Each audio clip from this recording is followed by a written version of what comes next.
Hello everyone, peace of Christ to all. In this video we will do a little review about the debate between Shabir Ali and David Wood. And the reason I'm doing it actually because some of you guys, you can check my channel, asked me to do so. So it's not really my interest to make a review, but let us say it's my interest to show the Christians how they can debate Muslims. I'm not in here to teach David Wood how to debate. This is his business. And I think he is he's a smart person, and he is capable to debate many. But in some cases, I believe that American they should learn, generally speaking, that debating Muslims, it's not about really debating as much as about playing games. So to make it simple, it's like hide and seek. But there is no really a real debate. If you watch the whole debate, you will not really something real from Shabir Ali. As an example, Shabir Ali, he says that the only one to speak about Jesus is the Word of God is the Book of John. Then later, to prove he's a prophet, he used the Book of John. And then he's trying to convince us that the Book of John is written far away from Jesus, but yet when it's come to prove Islam, he used the Book of John to prove to us that his prophet is the one who will come after Jesus, which is very, very foolish and very naive. But this is not the only way to prove Muslims to be naive. You should learn how to corner them.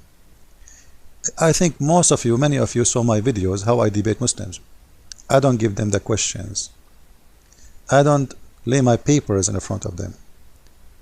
I make them talk, and from their talk I'm going to do what I need to do. Now, if I was in the debate with Shabir Ali, and Shabir Ali come to me with this mathematical argument as an example,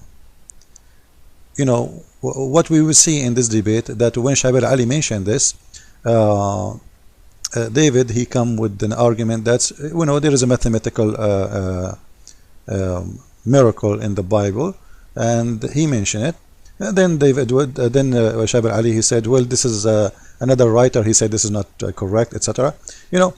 Okay. First of all, why we don't listen to the one is debating us, and why we don't prove him wrong right away? Like when Shabir Ali, he mentioned this, if I was there, I'm going to destroy him. I am going to destroy him, because I'm going to stuck with it and tell him, prove it to me right now. Aren't you reading the paper? You are saying to us, go to this website and study this website, and you will see how the number 7 work. Can you prove it to me? And then you will see that Shabir Ali is nothing but a copy-paste person, because if he really did study what this website is teaching, he will notice that he is a very fool, and actually he is already an apostate from Islam. He is already an apostate, and I will show you why. By choosing this, what it's called mathematical miracle, he chose someone who believed that the Quran is not the way it is today. There's verses should be taken off. So he is making a stupid mistake, accepting that the Quran today we have is corrupt, or at least there is verses are added to the Quran. When the whole debate is talking about who is the one who is adding, who is the one who is preserving. So he mentioned something can prove right away, can kill his debate by mentioning the miracle of number 7. Let us hear Shabir Ali and see and show you how we can refute this Muslim. Abdul Daim Al-Kahil has set up a website in which he discusses this in detail, and he presented a 274 page document, 274 page PDF document that you can download for free. It is filled with examples of things turning out in the Quran to be multiples of 7. Now, there's so many that you can hardly credit this to coincidence. We know that if you pick a number at random, for it to be a multiple of 7, the chances are 1 out of 7. And two numbers, and for both of them to be multiple of 7, the chances are 1 out of 49. We are seeing multiple and multiple. Yesterday I mentioned a passage of the Quran that mentions the number 7. That's the verse 196 of Surah Al-Baqarah. that 196 turns out to be 7 times 7 times 4. So it's 7 twice. So the chances of that is 1 out of 49. Moreover, 7 times 4 is 28. So we can say this is 7 times 28. And what's 28? Mathematicians have the concept of what is called a perfect number. Only 48 such numbers are known to mathematicians so far. 28 is one of them. So 28 has the unique distinction that it is what mathematicians call a perfect number, and it also is a multiple of 7.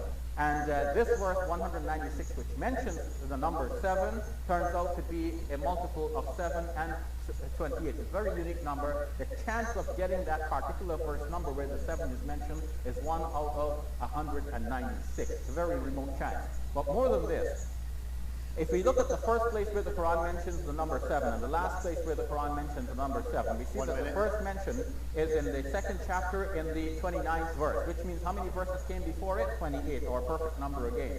The last mention is in the 78th chapter in the 12th verse. And that chapter has 40 verses. So how many verses come after the last mention? Also 28, again of a perfect number. How many verses? Just wait. Just to show you how foolish what this argument is. First of all of us, we know that the Quran, the way it is organized today, is not the Quran which organized or given to Muhammad in his lifetime. All of us, we know that the first chapter in the Quran was chapter number 96 today, which is supposedly should be chapter number 1, but the Muslim, they added to be chapter number 96, which can change everything he's talking about. Like now he's talking about where is the number 7 located, as an example. Because if we change that location, we will see that will change everything. Secondly, just to show you how Shabir Ali, he don't really read. You see, he memorized. Those Muslims, they memorize things, but they don't really read. If we go to the website of this Abdul, the one who he named him Kahil, I will go to his website. Hold on. Where is the website? Okay.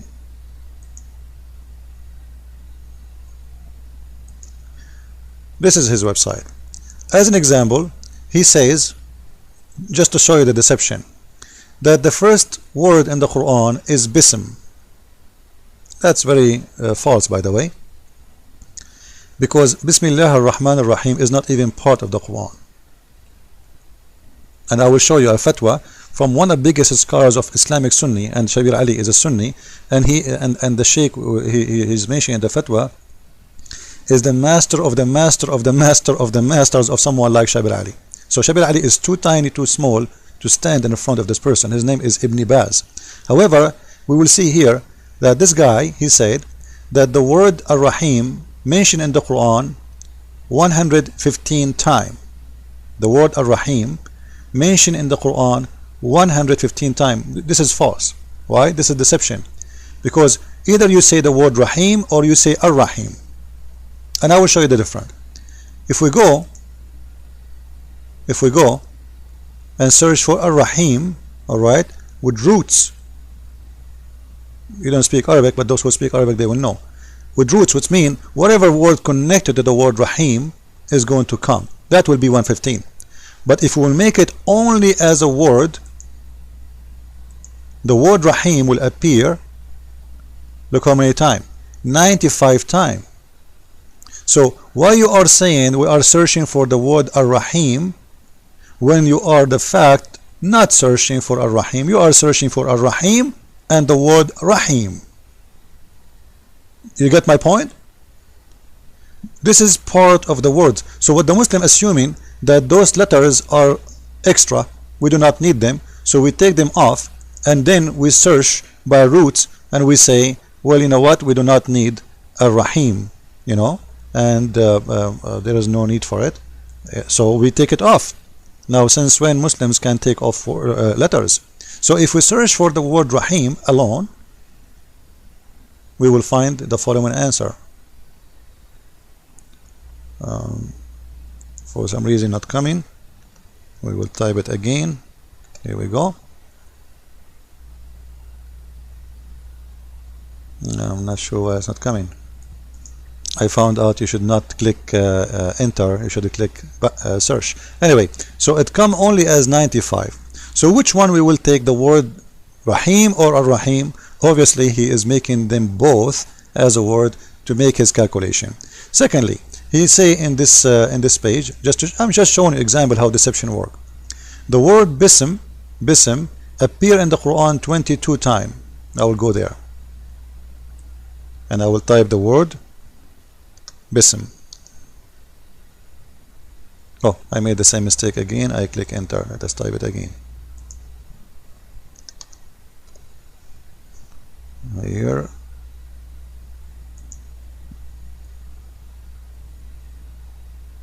The word bism appear in the Quran only 3 times.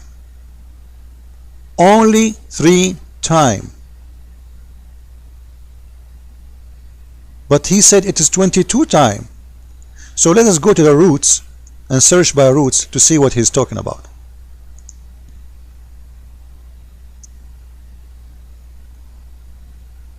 Even with the word, with the roots, it's coming as 4 times. But by the way, those like this word have nothing to do. Like here, tabassam, which means he smile, have nothing to do with the word bism. So how he come with the number 22 times in the Quran for the word bism? I want Shabir Ali to show me how he can find the word bism in the Quran 22 times. So simply it's deception. Those Muslims do not read anything, you know, make an article, say the Quran is the best, this is the book who can make honey out of yogurt. Nobody will argue. As long as you are saying it's a miracle, Muslims, they will shout for you, say Allahu Akbar, we love you. But nobody wanna search and study. You know, maybe this website is wrong. You see, I'm not searching word by word, so I'm going here, search truth, and I'm going to type the word bism, and I'm going to search for any word, anything have to do connection with it, just to make it go the maximum number we can. Let us see what the number we will get. 5 times. 5 times. But in his website he said that the word bism appear 20 times. So simply it's nothing but a deception. And none of those idiots wanna go and read and search. Like, what about you make the study yourself to see if those numbers work? There's a huge difference between 4 or 5 times and a 22 times. And we can do the same for all those words, and we will see that those things, they don't work. As an example, the word yazlumun. You see what I did? I copied the word as it is. He is saying that it come in the Quran 15 times. So I go there and I put the word yazlumun as it is, copy paste, alright? So nobody will say I'm not even typing the word exactly as it is, alright? And I will search. It is 28 times. This is with the roots. Okay, let us do it without roots. The word as it is. 28 times. So what's happening here?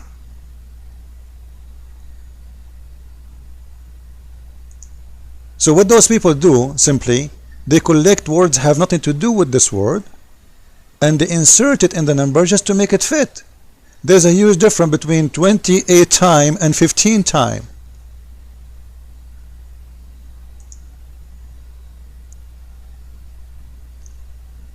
Muslims, they are watching who speak Arabic, you will see the word yazlumun, yazlumun, yazlumun, you know.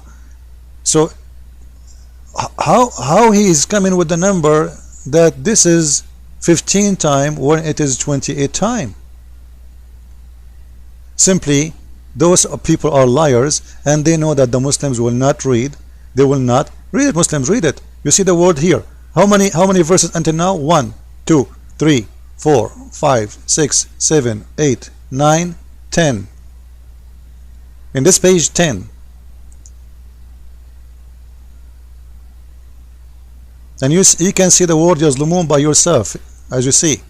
You see it? Yazlumun, yazlumun. Alright? So you don't, yazlumun. The second page have the word yazlumun another 10 times. This is 20 already. The third page,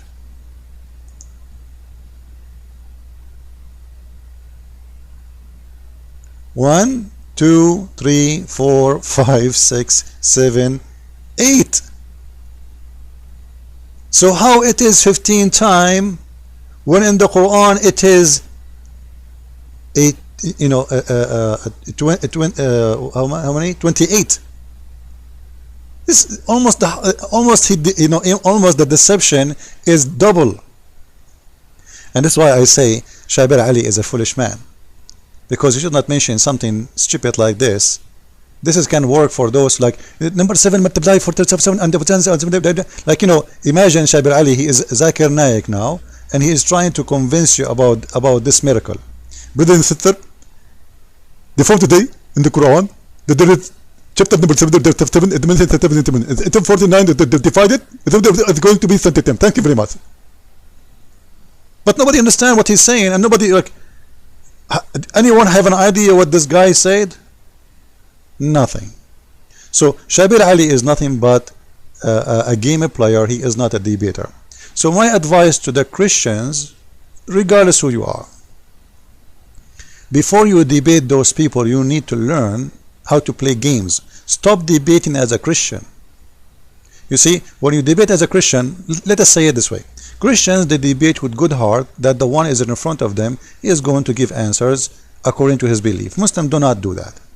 Muslims, they debate to win, not to tell the truth.